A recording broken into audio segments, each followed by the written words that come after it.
uno en Chile y otro en Italia, donde dos personas fallecieron después de la segunda aplicación de AstraZeneca. En este caso, en Chile falleció un hombre, en Italia una joven de 18 años con casos de trombosis. Sí. La joven de Italia parece que tenía alguna enfermedad de base y ella no lo había anunciado cuando fue el momento de la vacunación, y se espera entonces novedades en cuanto a la autopsia, ¿no? Y que decían qué fue lo que sucedió. Pero en Chile, como en Italia, suspenden la aplicación de la segunda dosis para hombres menores de 45 años y en ese caso van a aplicar la dosis de Pfizer.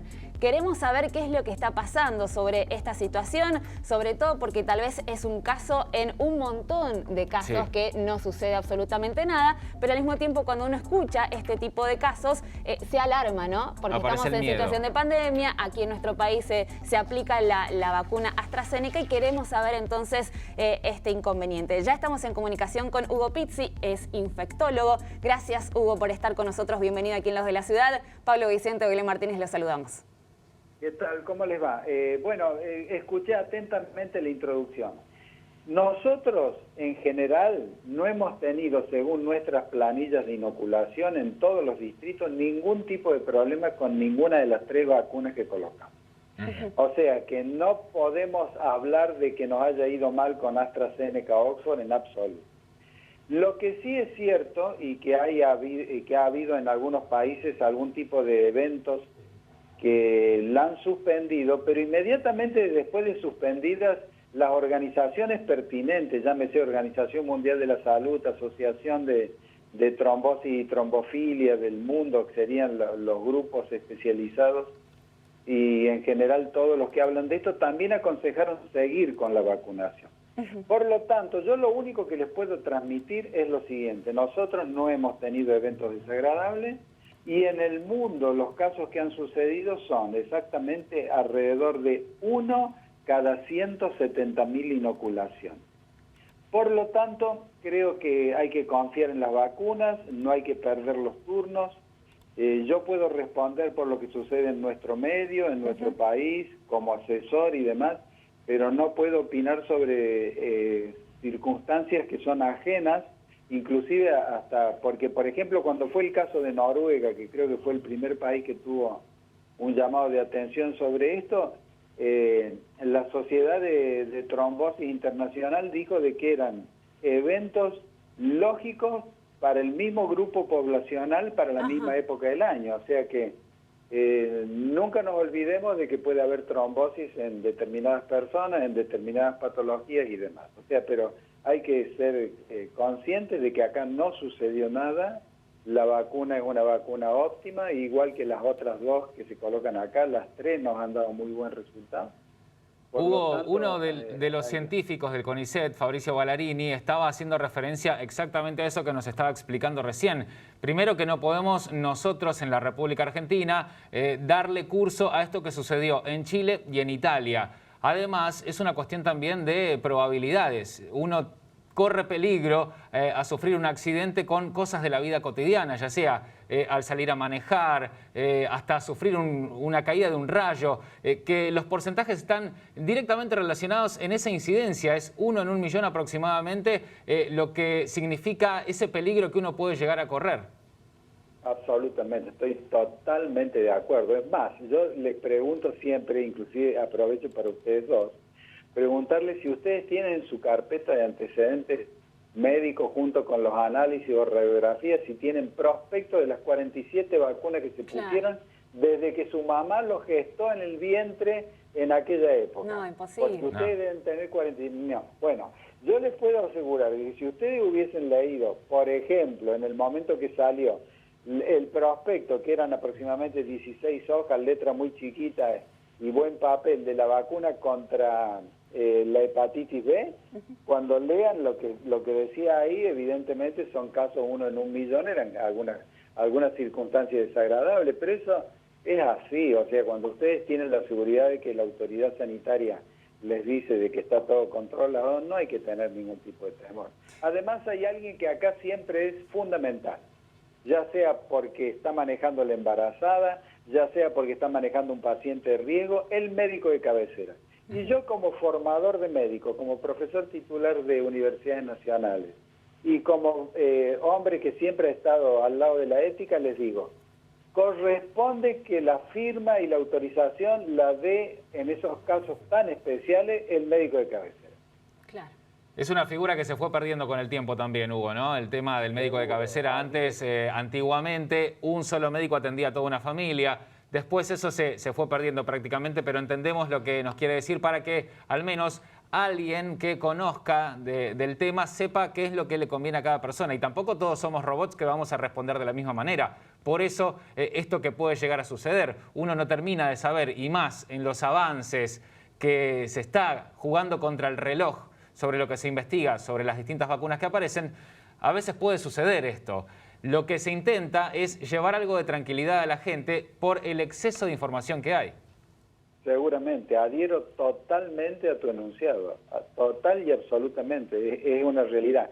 Pero si bien es cierto, como vos decís, de que el médico de cabecera se está diluyendo en la historia natural de las enfermedades, sí está presente siempre el obstetra o el ginecólogo ante un embarazo, que también puede dar la autorización, o ante un caso concreto, si por ejemplo vos padeces una serie de coágulos o coagulopatía o estás anticoagulado, que tu médico diga, corresponde, no corresponde, vamos a hacer esto, vamos a tomar tal precaución previamente, pero no hay problema, ¿eh?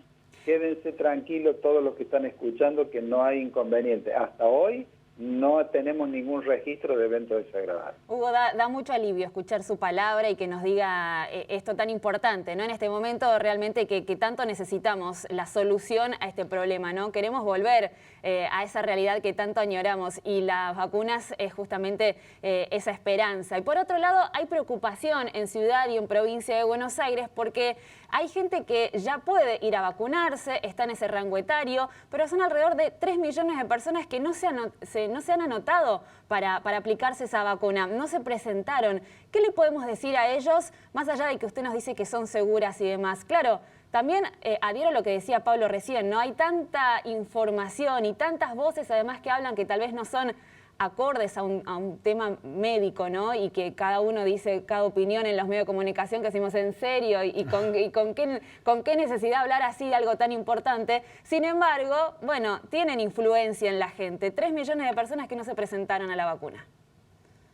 Sí, realmente. Pero vos sabés que hay un hecho que es muy significativo. La primera vez que se descubre la vacuna, el nombre vacuna viene de vaca, porque se hizo un estudio contra la viruela vacuna, un señor Edward Jenner, que casualmente el instituto en Oxford que hace la vacuna AstraZeneca Oxford se llama Edward Jenner en honor a él.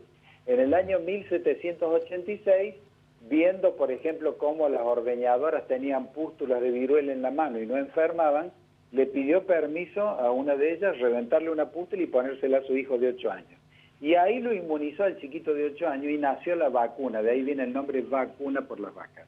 Vos podés creer que cuando Jenner, que vivía en Berkeley, fue corriendo al Colegio Real de Londres a decirle, miren mi descubrimiento, ¿qué le dijeron? Todos los médicos.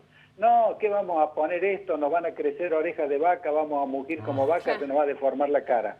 Hasta que Napoleón, año 1805, llamó a todos sus generales y dijo, mi tropa está perdiendo más soldados por la viruela que por las balas enemigas. Pónganle a todos la vacuna de Jenner. Y como lo dijo Napoleón, ahí empezó la gente a creer. Yo creo que hay que pensar un poco en esto, porque en septiembre del año pasado un encuestador le preguntaba a la gente, ¿usted se vacunaría? El 82% le decía, no, es un veneno, me va a hacer daño. El mismo encuestador a las mismas personas hoy pregunta, ¿usted se vacunaría? 92% dice que sí. Pero sí. si eso les parece curioso, ¿saben dónde está la curiosidad? Cuando le preguntó, ¿y qué vacuna elegiría usted? ¿Qué se imagina que contestaron? Ahora cualquiera. No, contestaron la rusa, la que la claro, okay. Sí. Que Bueno, era la veneno, sí. el Claro. veneno, La que ciega, negaban. la bomba, Sí. que el bolchevique, que la ideología, no sé, es algo, miren chicos, Sí, es hasta algo con los realmente... imanes que están de hacer esa campaña, bueno. con los imanes y Bueno, que queda la gente bueno, imantada. sí. Tened cuidado que llevo la llave en la piel, se me pegó a la piel. Sí. Esos son disparates, Claro. son disparates. Pero qué difícil también es combatir esas fake news, ¿no, Hugo? Cuando llegan por todos los rincones. Uno agarra el celular por WhatsApp, las redes sociales, o si no te encontrás con alguien y te dice, a mí me dijo una conocida que le dijo el otro que... Y es muy difícil. Exacto, así. Y se va deformando. Y que esta se la dijo a este. Pero miren, hay una encuesta muy interesante hecha por voluntarios de 5º año de medicina que iban a los shoppings y que iban a los bares. Esto es antes que empezara la vacunación. Y le preguntaban a la gente, ¿usted qué opina de la vacuna? Cada uno ponía su historia, todo disparata. Pero con muy buen criterio, uno de los chicos llevó un cuaderno, esos cuadernos clásicos, y dice, ¿usted sería tan atento de ponerme 2 renglones con su pensamiento para que esto tenga trascendencia? Bueno, el 80% aceptó escribir. El que menos errores ortográficos tenía eran 20 de los que escribieron. Escuchen esto. Ahora, ¿ustedes creen que estos disparates y arriba con errores ortográficos son los que van a manejar la inmunidad del mundo? Por favor. Súper claro, Hugo. Siempre es un placer hablar con usted. Más nada. Nos encanta escucharlo y nos quedaríamos mucho más tiempo hablando sobre el tema. Es realmente muy interesante. Todo como nos explica al mismo tiempo, ¿no? Nos fue a la historia y demás. Así que le agradecemos, por supuesto, por su tiempo, por estar con nosotros. Gracias, Hugo. Muy amable. Un abrazo cariñoso y hasta pronto. Adiós. Gracias. Hugo Pizzi, infectólogo, muy claro. O sea, no deja dudas. ¿No? Lo más importante es que realmente no tengas miedo, que te vayas a vacunar. Las vacunas son confiables, son eficaces, entonces es lo que necesitamos y ya están llegando a nuestro país, ya hay más de 20 millones de dosis. Si tenés el rango etario para anotarte, anotate, dale y anda a vacunar. No importa la vacuna, cualquiera sea, pero sí ayuda para que dejemos atrás esta etapa, definitivamente. Eso es lo que estamos buscando. Es una cuestión de probabilidades que si vos te pones a analizar otras cosas que haces todos los días, seguramente corres más riesgo que si vas y te aplicás la vacuna como corresponde.